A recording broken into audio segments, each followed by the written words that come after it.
আমি বুঝে পাই না সরকার, আইন, আদালত এই সব কিছু কেন আছে, সাধারণ মানুষের সুবিধার জন্য নাকি অসুবিধার জন্য। দেখো, এমনিতেই দিল্লিতে AQI level all time high যাচ্ছে। এর মধ্যে সুপ্রিম কোর্ট রায় দেয় যে আরাবলি পর্বতে যে পাহাড়গুলোর হাইট 100 মিটার থেকে কম তাদেরকে পাহাড় বলে ধরা হবে না। মানে 2 দিন পর সুপ্রিম কোর্ট রায় দেবে যেসব মানুষের হাইট 5 ফুট 6 ইঞ্চি থেকে কম তারা মানুষ নয়। তখন কি করবেন?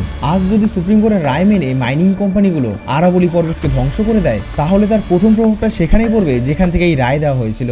কারণ আরাবলি থর মরুভূমিকে আটকে রাখে। এই পর্বত না থাকলে মরুভূমি দিল্লি, হরিয়ানা, উত্তরপ্রদেশে গ্রাস করবে। এই পর্বত প্রাকৃতিক এয়ার ফিল্টারের মতো কাজ করে। এটা না থাকলে দিল্লির বায়ু দূষণের মাত্রা ভয়ানক থেকে ভয়ানকতর হয়ে উঠবে।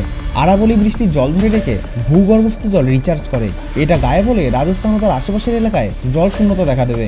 এগুলো তো ছিল মানুষের কথা, আর পশু পাখিদের কথা নয় বাদই দিলাম। এবার আপনারাই বলুন, সরকার, আইন, আদালত এই সব কিছু কি মানুষের সুবিধার জন্য নাকি অসুবিধার জন্য? কমেন্টে লিখে জানান আপনার মতামত।